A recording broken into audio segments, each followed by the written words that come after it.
I'm Seth Nagy, Caldwell County Extension Director, and welcome to another Caldwell Extension Update. Got some friends with me here and colleagues. To my left, I have Ellie Snyder. How are you doing, Ellie? I'm doing well, thanks, Seth.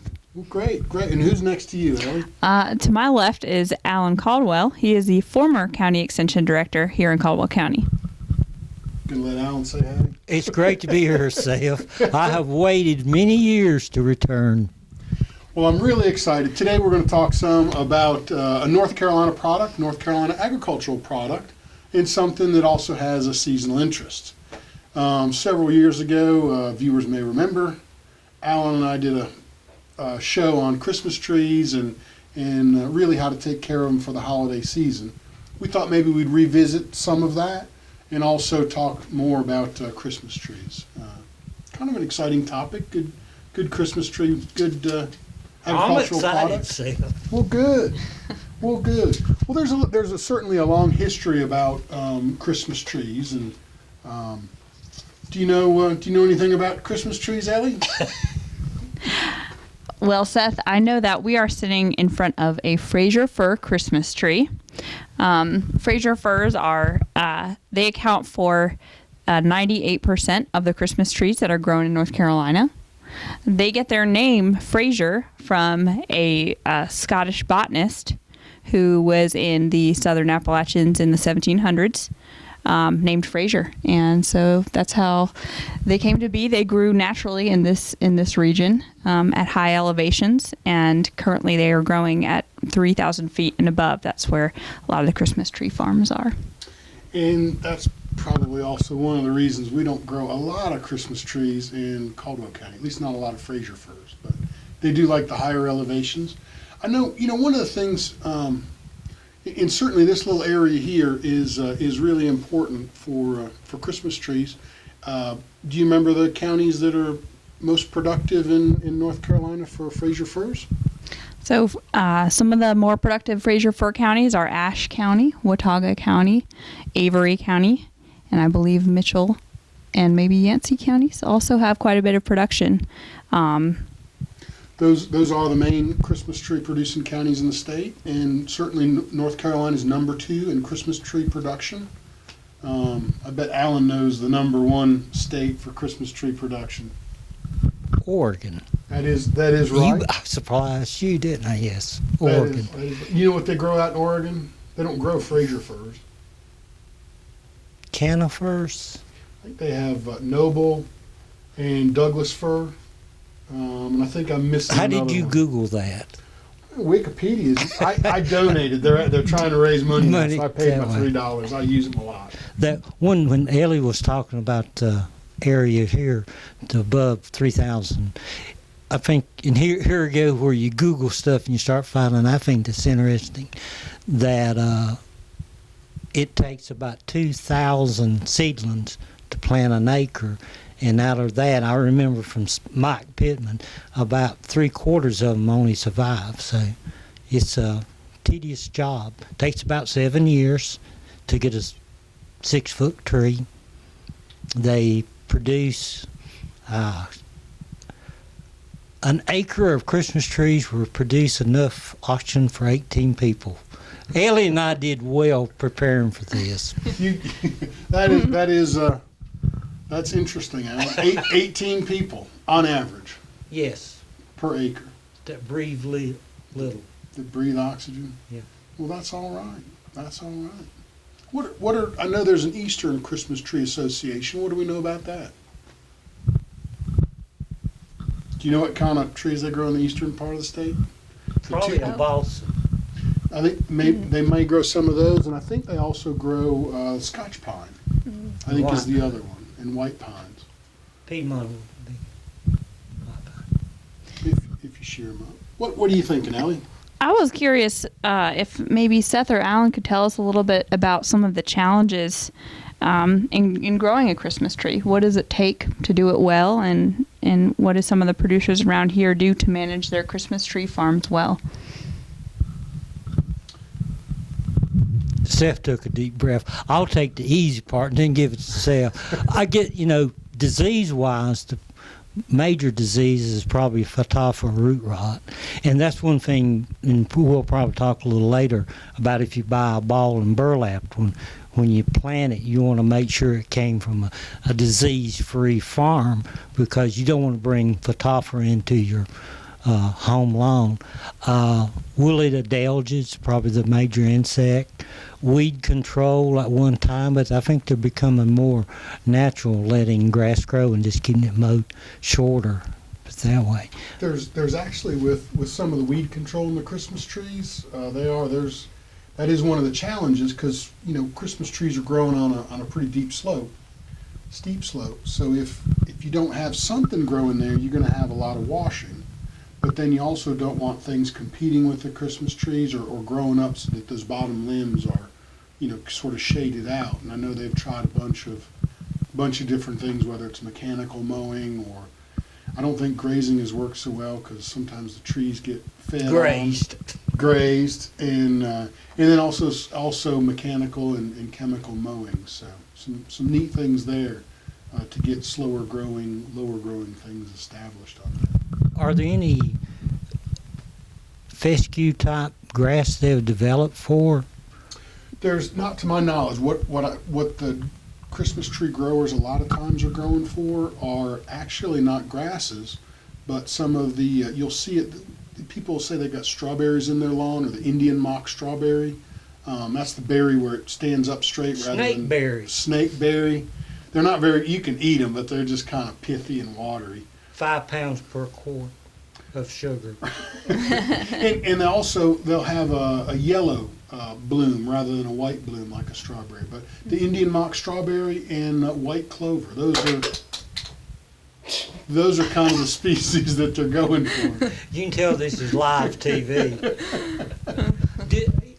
Some of the problems, the other ones you don't really think about, and it's not culture, but it goes back to what you said, where they've grown on hillside. Have you ever seen them? I know you live in the upper elevation, using helicopters to harvest them, where they cut them, and it's easier to, quote, airlift them out than it is to try to drag them down or truck them down or tractor them down. It's last year, Luann and Eric, we went up and saw Jerry Moody in Avery County, and Jerry got his truck stuck. And you were not hauling Christmas trees. It was just a 4-wheel drive truck, but yeah, it's pretty steep ground up there. And I think one thing, I know you had your advisory council meeting today that we were talking about there, and I love coming back up 321, and Ellie may comment on the economics of the trees, that just coming from Hickory to here, like on a Sunday, 1-2 o'clock, you can meet 50 cars with 2 or 3 Christmas trees tied on top. So it is a major product for the agriculture in North Carolina. It is. There's somewhere around 30 million trees sold each year in the state. That's a lot of trees. That's an awful lot of trees. 30 million. And I know that the industry in the northwest part of the state is kind of a mix of selling wholesale trees to suppliers in other parts of the country, but also there's a lot of farms that do what's called a choose and cut. So on-farm sales, where people actually go up to the farm, choose a tree that they want, get it cut for them, and then those are the people that you see driving back down 321 with the tree on top of their car. And it's fun. It really is.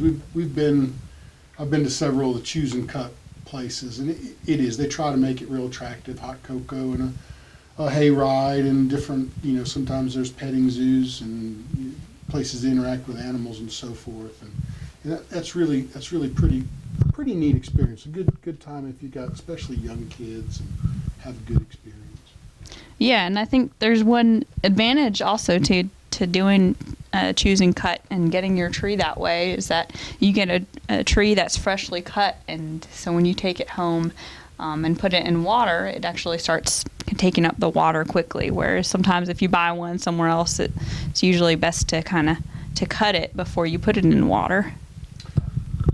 I've got to ask now, because you brought it up. Seth, your memory, and you brought it up earlier, I guess it's been 8 years ago that we did the TV show. A lot of times this time of year you'll start seeing on TV different home remedies to make trees last longer. And would you share with the viewers the synopsis of our little experiment? I think it was about 8 years ago. I had black hair and a lot more hair. I think it was a lot more than 8 years Years ago. but that's all right. I don't know. I was thinking it was more like 14 years ago. Is it that long? But I don't know. We That's may have- better than Chevy Chase's Christmas Vacation movie. But it turns out that the best thing to keep a tree green is just water, just plain old water. That's you don't need to add aspirin, you don't need to add 7-Up. 7-Up, borax. What are some of the other things you've heard, Alan? Honey, Honey. Now honey might be good, just not in the Christmas tree. not in Christmas tree. There's that, Sundrop, 7-Up, aspirin. I know there's some commercial products available, and there's just nothing has performed better than plain old tap water. Jeff Owens has done a research, a specialist with, and I think probably like he said, Jerry Moody and them, with just using plain tap water. Okay, here we are. We're going to test Ellie how much she Googled today. She's shaking her head. No. Hey, Ellie, Not a good Ellie, idea. I Okay. have confidence in We've you. got confidence, Ellie. Okay, we have gone to Mike Pittman's Choose and Cut farm. Mike has gone out, and there's safety things too, that on his, they'll use a chainsaw. They'll let you select a tree and then they'll cut it, or they'll give you the old-timey bow saw and you can cut it that way. And being the mountain girl you are from Penn State, I knew you'd want to use the bow saw, so you cut it. So you're getting ready to put it on your car, or anything you want to do. Which way should it be facing on your car? Anything you want to comment on? How to get the tree back to, we'll say Lenore instead of Boone. Okay. But Seth is going to put it up in the office here. Well, I know that at a lot of places they'll actually load it for you, and that's in a way a little bit safer if you're not maybe used to lifting certain trees. If you get a big tree, having the people that work with the trees, all season long, it's nice that they lift it for you. They also have balers, or they actually will tie up the tree, so the limbs are kind of stabilized when they load it onto your car. They'll tie it typically. I don't know, Alan. I don't know which way they face. Well, excuse me. I can say this. I think it's a BMW commercial where it shows they're loading the Christmas tree on it, and they put them backwards with the pointed end towards the front of the car, and the commercial ends up they've blown all the needles off of it. Like Mike was talking about, to cover the butt end of it where it's been cut to help reduce drying the tree out, and like you said, they net it up. Okay, Seth, here you ready? Your question now. Okay. When you get the tree back to the office, what's the first thing you're gonna do? The first thing I'm going to do when I get the tree home is I'll take it off the car. The second thing you would do. Once I get it off the car, Excuse me. Yeah, once you got off the car. I'll actually, before I unwind it, I'll go ahead and cut off a 1/2 inch from the base, and then I'll take off the netting and I'll shake it out a little bit, and then I'll bring it in the house. Does shaking it out get the squirrels out of the tree? It might get the squirrels. It might, sometimes there's bird, because of course these have been outside, so you might have bird nests. You might have a variety of things. But all in all, they're usually pretty clean. But yeah, you can knock off some of the dead needles. Have you ever used water, squirted them off, missed them? If I'm worried about mites, I might do that. But no, typically I don't. Do you? No, I have one of those. Don't even tell me. Even I go. don't want to I hear it. don't even go there. Okay, you've cut the 1/2 inch off of the butt of the tree. Then you put it in your stand. Yes. Okay, how much water is that tree going to take up? It depends on the size of the tree, but it could take up to a gallon. So that first 24-hour period is very critical, because although a lot of times people, they think, well, what special additives do I need in the water? You just need water and plenty of it. So about a gallon, and then after that, it usually levels off for a while, a quart maybe a day, and then a little bit less, and eventually it just slows down. So, How long would it last, the tree? if under ideal conditions, and I guess part of that again is making sure the tree's watered, making sure that it's in a good location where it's not maybe next to a heating vent or something like that where it could dry out, or maybe a sunny window where it gets direct sunlight on it. If it's in good conditions and the house isn't kept at 80, 90 degrees, it should last month and a half to 2 months. Ellie, are there any difference in the type of lights you use on the tree, size-wise, color-wise? Anything? You smiled when I said color. Anything you'd like to share? Well, I know that we've talked about this, Alan. Sometimes there are household differences on preferences for types of lights that people might want. No, but there's nothing really significant to my knowledge about whether it makes a difference how you treat your tree based on what color lights you have on it. No, How about but size-wise? I'm not sure about that. Alan, do you know?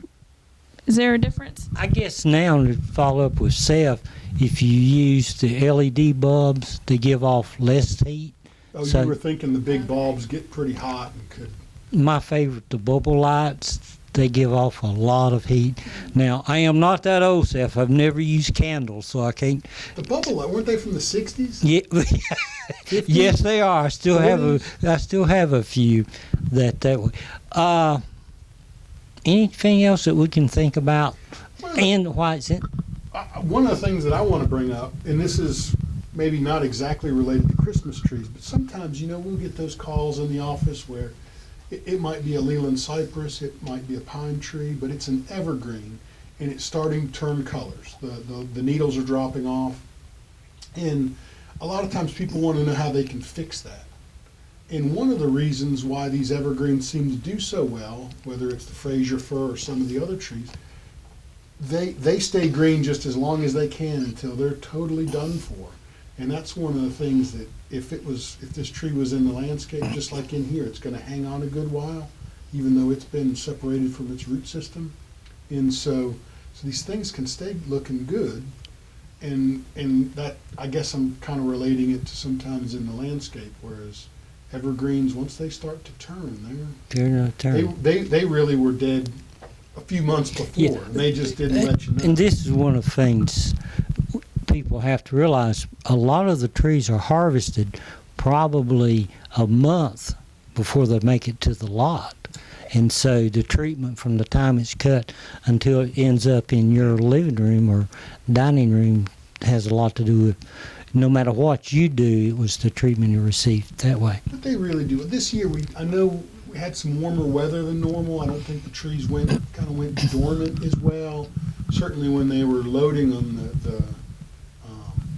when they were palletizing them for the wholesale market, I know that the conditions were a little warmer and they had some issues with heating of some of it. But I think they went ahead and addressed that early on and made some changes. But you're exactly right. There's some special things they do when they cut the trees early to keep them sort of fresh. I think we've done a pretty good job of covering that part. It's December the 27th, or some people hold on their trees till after the first of the year. Then we have a tree we need to do something with. Ellie, are there things that we can do to, quote, recycle the tree or use parts of the tree or something like that? Well, in terms of recycling the tree, there are some municipalities that have programs for recycling. Now, I don't know if that exists currently in Caldwell County, I know that the city of Lenore at least will pick up your tree for 2 weeks after Christmas. So if you put it out on your regular trash day, they will pick it up for you. But if you wanted to do something creative with it, I've seen people make trellises out of their trees where they've kind of trimmed back the branches to about 4 or 5 inches away from the trunk, and actually you could kind of grow some vining flowers on it the next year. So that's one creative recycling use. There are some programs, and I believe you'd have to contact a specific wildlife program provider, or maybe the Army Corps of Engineers, I think you mentioned earlier. They will have recycling programs where they'll use trees actually for fish habitat. I've heard that you can actually take a peanut butter jar and you get peanut butter all over the ends of the tree, and you put it outside and it'll attract wildlife like maybe deer. Do we know if that's legal? That's to feed Bambi, not to. Yes. Well, it would just be to take pictures with your new wildlife camera. That I've seen where they would take the whole tree and, like out at your pasture, make little piles of them for the small little critter, for rabbits and for snakes and other things like that. Or take the branches off, cut the branches, and use it for mulch over if you got a small azalea or something like that. A friend, he would take the trunk to make coasters out of them, out of the trunk, and take shellac and shellac them. And I never could get past the pine rods. The shellac was supposed to prevent that, but I never could get that to work out. You need a lot of time to. You need a lot of time. Alive. I don't know what to do with this thing.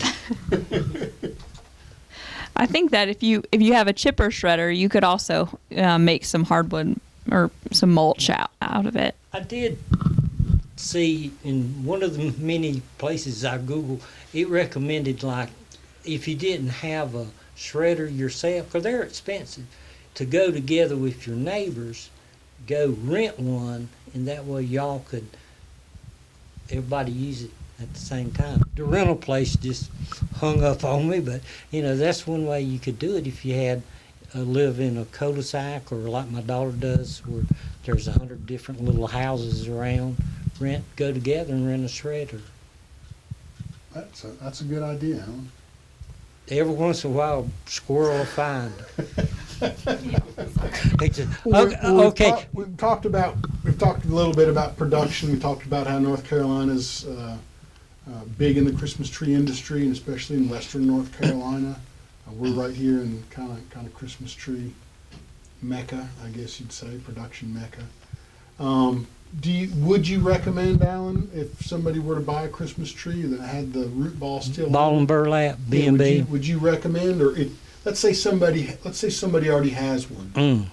We know that most places in Caldwell County are below 3,000 feet. Right. So it's not going to be ideal conditions. The tree may not really grow well, but where would you try to site it in the landscape, knowing that it maybe there's a small microclimate where the lowest part. The lowest part. The coolest part. Shade, yeah. You've done to do that. I know we've mentioned Mike Pittman before. Mike, one of the varieties of trees he had used to grow Colorado blue spruce, and I got 2 from him, and both of them lived, and this is about the same thing if you put a Fraser fir out, lived about 4.5, 5 years, and they went zap within the 1 year. Gets hot and dry here. Probably one of the balsams, if you're going to get a ball and burlap and want to put it out. The main thing with those, what happens, and people don't think about it, you bring it inside, you need to keep it watered too, but it will break dormancy. You put it outside, then you end up, the cold weather's killing your Christmas tree. So they will, if you have it inside a long time, come out of dormancy and go it that way. If you don't use a ball and burlap, and they're great, a lot of people for their first Christmas tree together and their marriage. Helen and I took ours and I tried to make coasters out of it, so that didn't work. But Alan, don't go, just stop while you're ahead. Let me give you a shovel from the other hand. When you get to, that's one thing we'll ask you to talk about, digging the hole to put the tree in. But put it, if you're going to use a ball and burlap one, have, like when you have a tailgate party and they have those tubs that they keep Cokes and Diet You mean Coke. a wash tub? A wash tub. Okay. Put it in a wash tub, put the ball in it, put sawdust around it, and keep that damp. You don't want to get a lot of water because you end up again with phytophthora or some type of root rot, and then take it out as soon as possible. And I would set it maybe in the garage or on the carport for a couple days, let it climatize itself to the outside, then plant it. And Ellie, do you want to pass this over to Seth about what type of hole to dig, or do you want to? I'll let Seth We'll- answer that question. What type of hole? Alan, could you tell us a little bit about what type of hole that we need to dig? Thank you, I appreciate that. Seth, you sure you don't want to comment on I mean, typically, dig a hole? you dig a hole about 3 times as big as the root ball. Work up the soil, plant it, make sure you don't have air gaps and stuff like that when you plant it, and you want to keep it at about the same elevation. You don't want to dig your hole and then set the tree in. And It doesn't do any good to bury half the trunk. That's right. It's not like a tomato plant. And you don't want it, if anything, just a little bit higher, but equal to or maybe for those slightly higher. How about the burlap around it? I always take that off because it especially if you get it above the soil. It acts as a wick. Yeah, and it can dry out. As many as I've planted, probably 3, counting the 2 dead Colorado blue spruce, is just fold it back. And that way you can get the ball in, then fold the burlap back. Now some of them, I think they use nylon now or plastic, and you do want to take it off. I haven't seen a lot Yeah. of that. But that way, they will. I hate to be, but be honest.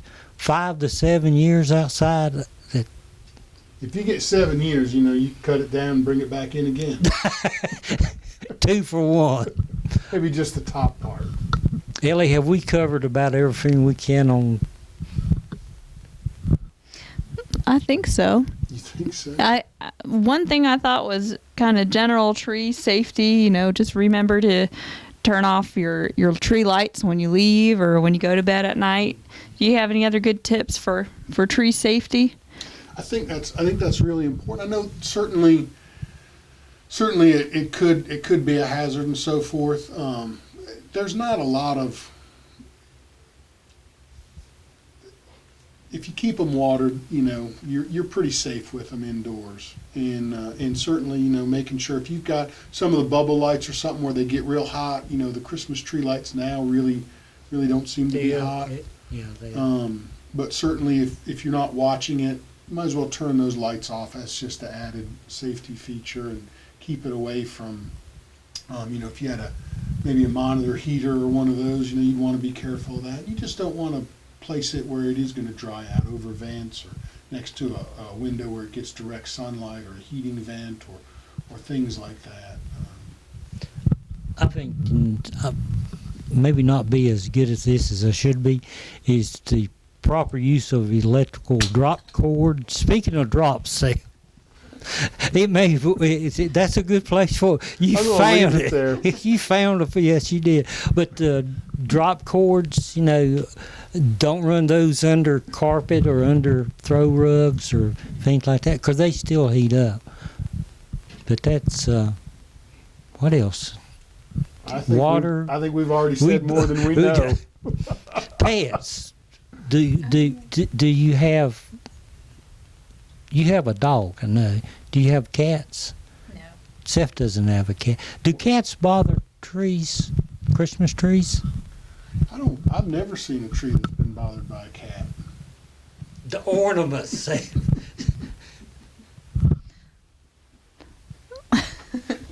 don't know. I mean, it's... I think that if you have a pet that might find interest in some of your ornaments, it would be wise to either not use those ornaments or put them higher up. That's right. Or like, So they have to climb to get it. we have popcorn on our Christmas tree here, and I quickly realized that I really couldn't put that on my tree at home because my dog would be eating it and tearing that up and probably knock over the tree, and that could create a hazard. Well, those are all good points to think of. I think we've covered really a lot of ground here today, and I'm really excited we were able to do this. And certainly, I think really a live Christmas tree. They're nice to look at. You can smell them. They even touch. I like touching them and feeling them. So they're really a joy for all the senses. And it's a great way to get together to decorate it. A lot of family traditions and memories can be made. And just really a lot of fun. Whether you get one locally at a tree lot, or you travel up to the high country and cut it yourself, or even go into the woods and cut one on your own property, or hopefully somebody you've got permission to cut one from. Don't just go trespassing. Seth says. No, I didn't.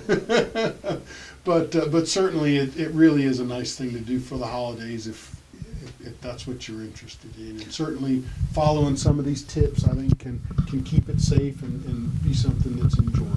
One thing that I have earlier in the past received phone calls, and I just thought about them. Well, thanks for thinking of it now, Al. You're closing it out. We'll open it back up again. Tabletop Christmas trees. You'll see them in the big box stores. A lot of them Norfolk Island pines.